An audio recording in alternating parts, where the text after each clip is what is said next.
ବୋଉ ବୋଉ ଏଇ ଯୋଉଟା କଥା କହିଥାନ୍ତି ଯୋଉ ଗଲ ଗଲ ମୋ ମନି ପୋଷ୍ଟଟା ଟିକେ ନେଇଯିବ ଯୋଉ ନୂଆ ବର୍ଷକୁ ଆମେ ବୁଲିବାକୁ ଯିବୁ ହେଲା ଆମର 1,500 ଟଙ୍କା ଚାନ୍ଦା ପଡିଛି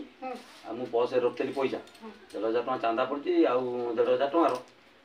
ଗୋଟା ଆଣିବି ଜୋତା ଆଉ ଗୋଟା ଭଲ ସାର୍ଟ ଆଣିବି ଆଉ ଯୋଉ ଟଙ୍କା 1200 ଖଣ୍ଡ ହବ ତାକୁ ରଖିକି ଭଲ ଖୁସିରେ ଖର୍ଚ୍ଚ ଫର୍ଚ୍ଚ କରିକି ବୁଲିବି ଆଉ ହଁ ହଁ ଦେଲ ଦେଲ ଦେଲ ବଢିଆ ହେଲା କିନ୍ତୁ ନୂଆ ବର୍ଷରେ ବୁଲିବାକୁ ଯିବା ହେଇ ଆଉ ତୋର ପଇସା କିଏ 3,000 ଟଙ୍କା ନେଇଛି ମୁଁ ନେଇଯିବା ତୁ ପଇସା ନେଇଛୁ ବୋଉ ତୁ ବୁଝିଲୁ ମୋର ନୂଆ ବର୍ଷଟା ଖୁସିଟାକୁ ତୁ ପୁରା ନଷ୍ଟ କରିଦେଲୁ ଜାଣି ପୁଅ ତୋ 3,000 ଟଙ୍କା ନେଇକି ତୋ ଖୁସି ନଷ୍ଟ କରିନି ସେ 3,000 ଟଙ୍କା ନେଇକି ଆରି 5 ଜଣଙ୍କ ମୁହଁରେ ହସ ଫୁଟେଇଛି ବୋଉ ମୋ 3,000 ଟଙ୍କା ତୁ କ'ଣ କଲୁ କହିଲୁ ଶୁଣିମୁ ପୁଅ କ'ଣ ହେଲା କହୁଛି ର ହଁ ମାଇଁ ମୁଁ କ'ଣ କରିପାରିବି ଯେ କହିଲ ଆଉ ଶାଶୁ ନହେଲେ ଆସନ୍ତୁ ମୁଁ ବୁଝିକିନା କହିବି ହବ ଯେ ଯିବି ଆଉ କ'ଣ କହିଲ 3,000 ଟଙ୍କା 3,000 ଟଙ୍କା ତ ମୋ ପାଖରେ ନାହିଁ ତମ ଜ୍ୱାଇଁ ବି ଘରେ ନାହାନ୍ତି ଆଉ ଶାଶୁ ଆସନ୍ତୁ ମୁଁ ତାଙ୍କୁ ପଚାରିବି ଆଉ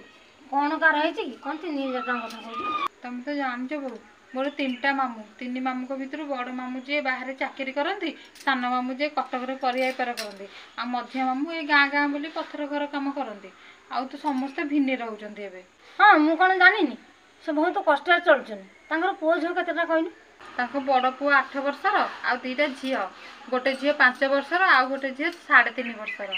ହଉ ବୋଉ ତମେ ଏଠି ବସିଥାଅ ମୁଁ ଚା ନେଇକିନା ଆସୁଛି ପିଇବ ଥାଉ ଥାଉ ତୁମର ଚା ପିଇବା ଏଇନା ଦରକାର ନାହିଁ ସେ ତ ସମୁଦିକି ମିଶେଇ ଗଲେ 5 ଜଣ କାହାକୁ 3,000 ଟଙ୍କା କଥା କହୁଥିଲି ବୋଉ ମଝିଆ ମାମୁଁ ଆର ଗାଁକୁ କାମ କରିବା ପାଇଁ ଯାଇଥିଲେ କଡ଼ିରେ ପଥର ବାନ୍ଧିକି ନେଉଥିଲେ କଡ଼ିଟା ଛିଣ୍ଡିଗଲାଠୁ ପଥରଟା ତାଙ୍କ ପାଦରେ ପଡ଼ିଗଲା ପଥର ପଡ଼ି ପାଦ ପୁରା ଚୂନା ହେଇଗଲା ସେଇଥିପାଇଁକା ମାଇଁ ମାଗୁଥିଲେ 3,000 ଟଙ୍କା ସାହାଯ୍ୟ କରିବା ପାଇଁ ଏଇ ଗୋଟା କଥା ତୁ ଭାଙ୍ଗି ପଡ଼ୁଛୁ ଏଇ ଟଙ୍କା 3,000 ପାଇଁକା ଆସ ମୋ ସାଙ୍ଗରେ ଆସ ଝିଅ କ'ଣ କହୁଛ 3,000 ଟଙ୍କା ନେ କାଲି ଯିବୁ ମାମୁଁଙ୍କୁ ଦେବୁ ଦେଖି କରିକି ଆସିବୁ ବୋଉ ତମେ ଏତେ ପଇସା କୋଉଠୁ ଆଣିଲ ମୁଁ ପୁଅ ପର୍ସରୁ ଆଇନି ତମେ ତାଙ୍କୁ ପର୍ସରୁ ନେଇଗଲେ କିଛି କହିବେନି ତମକୁ ଗାଳି କରିବେ ନହେଲେ ସିଏ ଯାହା କହିବ ମୁଁ ବୁଝିବି ତୋର କ'ଣ ଅଛି ତୁ ନେଇକି ଯିବା କଥା ଯିବୁ ଆଉ ଦେ ମୁଁ କାଠ ରଖିଦିଏ ଶୁଣିଲୁ ତ ପୁଅ ମୁଁ 3,000 ଟଙ୍କା ତାକୁ ଦେଇଛି ବୋଲି ତ ମନ ଭାରି କଷ୍ଟ ହେଉଥିବ ଆଉ ଗୋଟେ କଥା ଶୁଣୁ ଆଉ କ'ଣ କଥା ଶୁଣିବୁ ଯେ ଆଉ କ'ଣ ମତେ ଶୁଣେଇବୁ ହଉଛି କ'ଣ ଆଉ ଶୁଣିବି ତୋ କଥା କହିଲୁ ଆଉ ଶୁଣୁ କହୁଛି ତୋ ହାତରେ କେତେଟା ଆଙ୍ଗୁଠି କହିଲୁ ମଲା ମୋ ହାତରେ କେତେଟା ଆଙ୍ଗୁଠି ଯେମିତି ତୋ ହାତରେ ଯେମିତି ଆହୁରି ଅଧିକା ଆଙ୍ଗୁଠି ତୋ ହାତରେ ଯେତିକି 5ଟା ଆଙ୍ଗୁଠି ମୋ ହାତରେ ବି ସେତିକି 5ଟା ଆଙ୍ଗୁଠି ହେଲା ଆଉ ହାତରେ କ'ଣ ଅଛି ଯେ ମତେ କହୁଛୁ କେତେଟା ଆଙ୍ଗୁଠି ପୁଅ ଏଇ 5ଟା ଆଙ୍ଗୁଠିରୁ ବୁଢ଼ା ଆଙ୍ଗୁଠି ଯଦି ଅକାମି ହେଇ ପଡ଼ିଥାଏ ଏଇ 4ଟା ଆଙ୍ଗୁଠିରେ ନା ଗୋଟେ ପଇସା ଉଠେଇ ପାରିବୁ ନା ଏଇ 4 ଆଙ୍ଗୁଠିରେ ଗୁଣ୍ଡାଏ ଭାତ ଖାଇପାରିବୁ ନା ଶକ୍ତ ମୁଠାଟିଏ କରିପାରିବୁ ଠିକ୍ ଯେମିତି ଏ ବୁଢ଼ା ଆଙ୍ଗୁଠି ବିନା ଏ 4ଟା ଆଙ୍ଗୁଠି ବେସାରା ଠିକ୍ ସେମିତି ପୁଅ ମାମୁଁ ଶ୍ୱଶୁର ବୁଢ଼ା ଆଙ୍ଗୁଠିଟି ହେଲେ ତା ପରିବାର ହେଲେ 4 ଜଣ ଯେମିତି ବୁଢ଼ା ଆଙ୍ଗୁଠି ବିନା ଏ 4 ଆଙ୍ଗୁଠି ଅଚଳ